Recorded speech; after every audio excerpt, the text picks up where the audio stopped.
Hi everyone, it's Lisa again, here to make a craft or teach you how to make a craft that is easy and relatively inexpensive.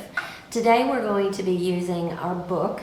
Again, you can find books that you probably already have at home, old encyclopedias, books that are no longer being used, books that have been donated to you. So think about what you have as far as books. But we're going to be using our books to make this cute pumpkin, a book pumpkin. So let's get right to the materials that you're going to need, and then we'll get to the directions. I'm going to move this out of the way. And here are the supplies that you're going to need. You're going to need a book. I found with just this one demonstration that I did at home that the wider the binding on the end is, the better your stem will fit down in to the pumpkin itself. So if you have a choice of books, I would choose a book that had a wider stem or binding here. The one that I have chosen and the one I've already started working on is, as you can tell, just a little bit more narrow. There's a few less pages in this book. Some of the other supplies that you're going to be needing, you're also going to be needing a template. Something that you can actually draw onto the page and it allows you to cut out the pumpkin itself. You can get these images from a Google search. Some of the crafting websites will offer a free download of this image or an image similar to this that you could use in order to cut around. You're also going to need paint. I have chosen pumpkin orange, probably a very appropriate color. I have used moss. I found this moss at the Dollar Tree for $1, and there's still quite a few projects left in this bag. You will need a stick for the end of it. I have a broken branch that I have brought from my house, and I should be able to use one of these pieces. And then if you want to embellish even more with your leaves and ribbon, you can buy these by the bag full at your local Dollar Tree. And then I found some ribbon as well. For me, this pumpkin was more about being very simplistic, and so I chose not to put a ribbon on this one. And then obviously we're going to need our glue gun, we're going to need scissors, and a paintbrush, and something to mix a little bit of paint in. So I think that is all that we're going to need for this activity. Some of them are optional. Again, the leaves, the ribbon, and so forth, you do not have to purchase. The first thing that you're going to do is you're going to take the end of your book, you're going to take that binder off that's keeping it in place there.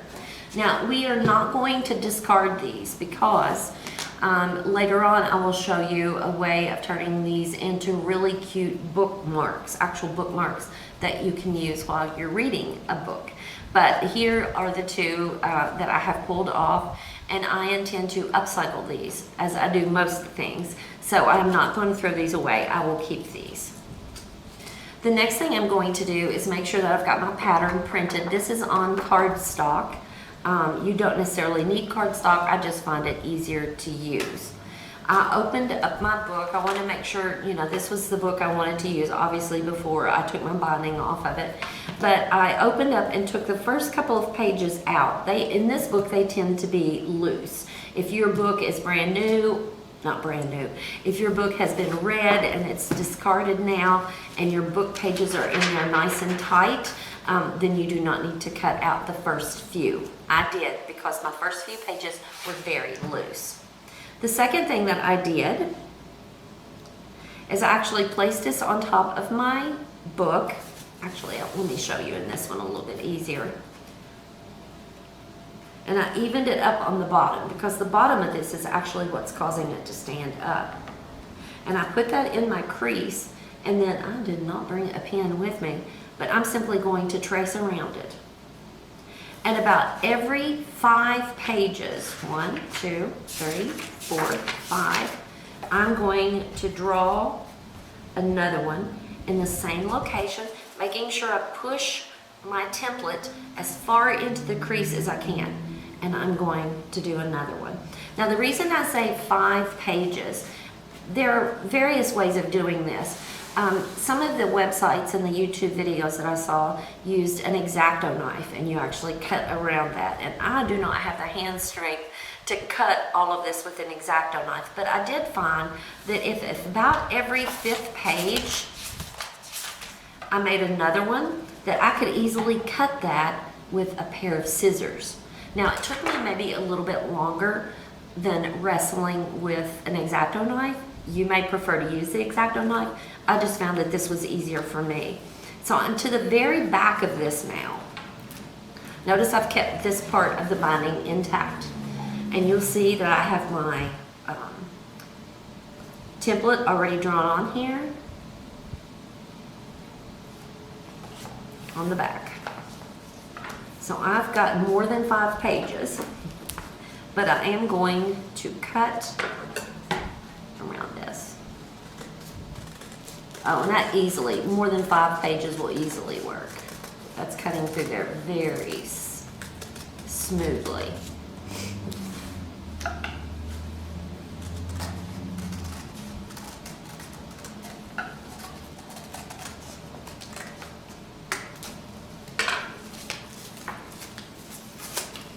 And I'm going to rip that off. Now I've got the beginnings of our pumpkin. Now on one website that I actually looked at, they kept the stem intact and they covered it with twine, and that actually became their stem.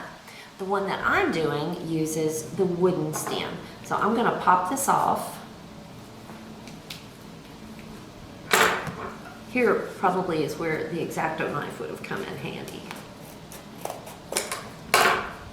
And there we go. So here we are left with a pumpkin. It's going to be a pumpkin, I promise you. While it's in this position, just like this, I'm going to take my glue, my paint, my pumpkin orange paint. I believe this might be brand new, so let me get the top off of this.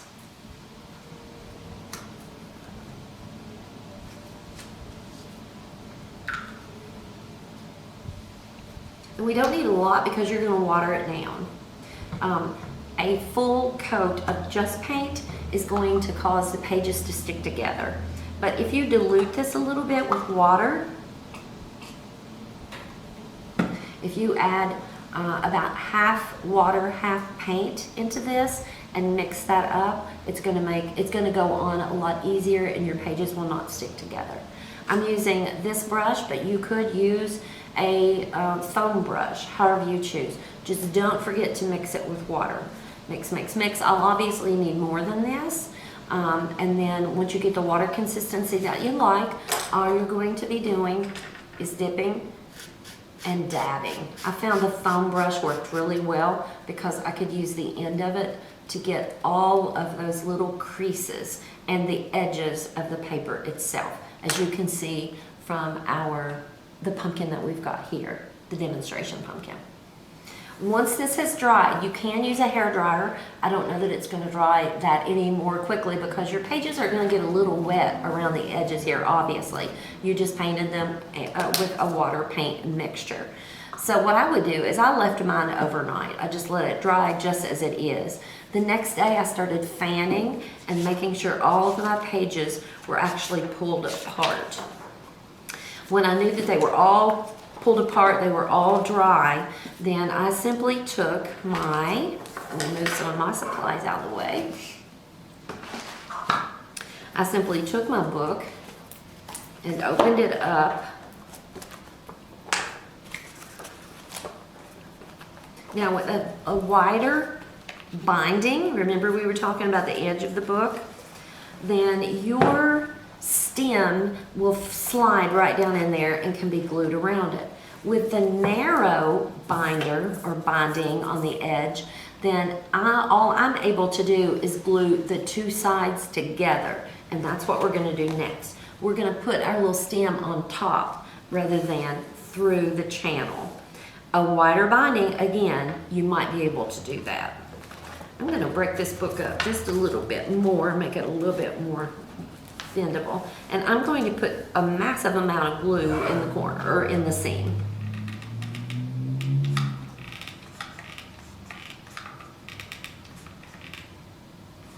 And we are going to close it up. And I'm holding this together pretty tightly because it will pop open before the glue cools. And while we're talking about this, there are other things that you could use for the top. You do not necessarily need a branch. Again, you could use a burlap. You could construct something out of burlap.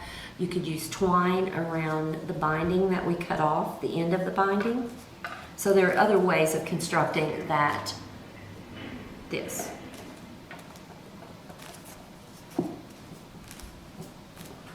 Okay, so now there it is glued together.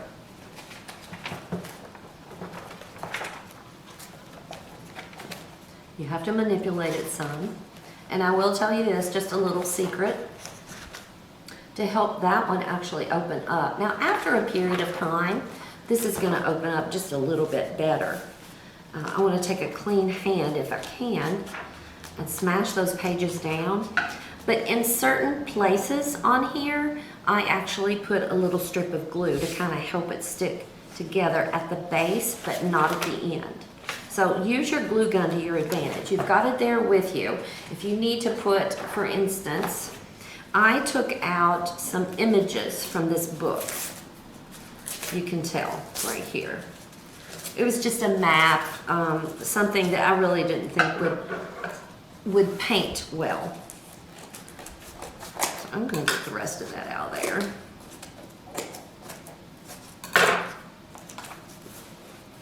And I'm actually going to put a little strip of glue down through here and fold my page over. I'm actually going to do that with a couple of pages. Especially right there where that ugly seam was, where I took the maps out. Now feel free to do that. You'll notice now, look how that's starting to stand out a little bit more and apart a little bit more. Very simply, I'm actually going to go back over to where we put it together, and let's do the same thing. Let's put a strip of glue there and glue that together. I'm going to put one here, just randomly. You may feel like you need to do that to make your pumpkin stand apart.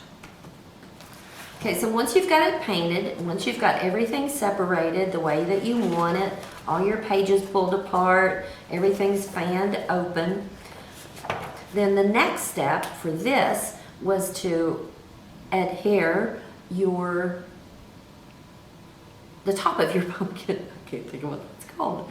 The top of your pumpkin. I think this is too much. These are dead branches that I've got, so I'm just going to pop off part of it. The height of it, you can determine what you'd like. I'm going to take my scissors and even that out just a little bit. Now again, if your book pages are looking like this, don't be discouraged. It does take some manipulation in order for you to really get it to the fullness of the pumpkin. I'll give you another little hint. I also used, take those out of there. I also used paper clips at the bottom periodically around it, and that also helped to keep some of the pages separated and some of the pages closer together. So use paper clips to your advantage as well. Now I'm going to put a mound of my glue on the top. And I'm going to hold this in place for just a moment. You do not have to paint these. As a matter of fact, tea staining or coffee staining this book before you constructed it would be great. You could do brush on tea staining, or you could actually, well, I guess that would be the only way. You'd want to brush that on. I'm not sure I would want to immerse this whole thing in your tea. It would get very soggy, take forever to dry, and I'm afraid your pages might start to crinkle a little bit as well. Now that is still drying.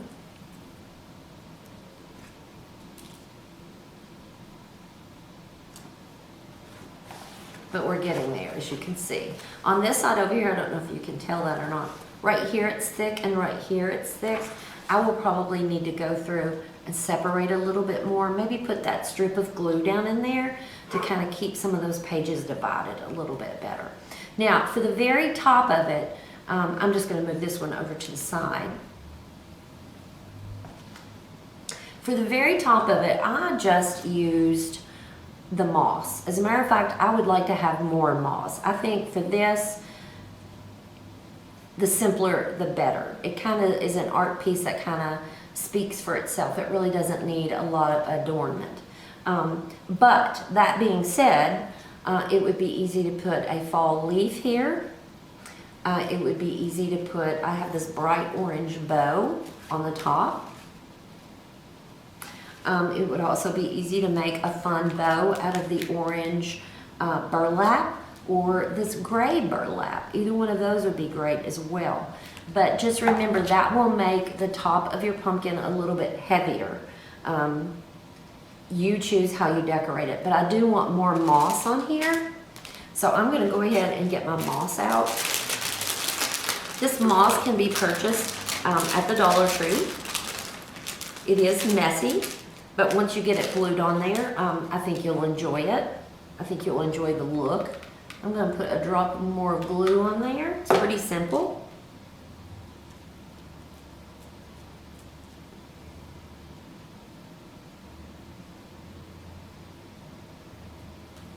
I will probably leave this one here at the library for the holidays.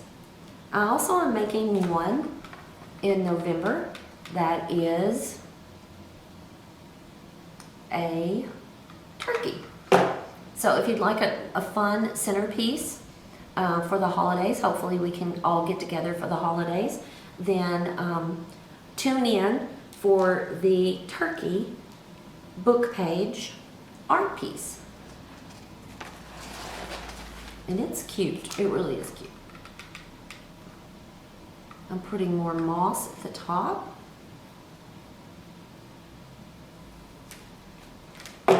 This moss is wet. It does still have a wetness to it.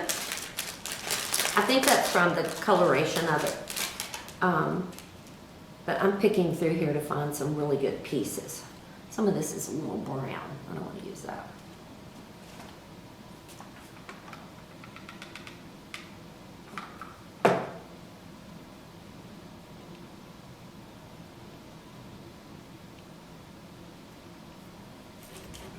Use my skewer to help me hold that down a little bit.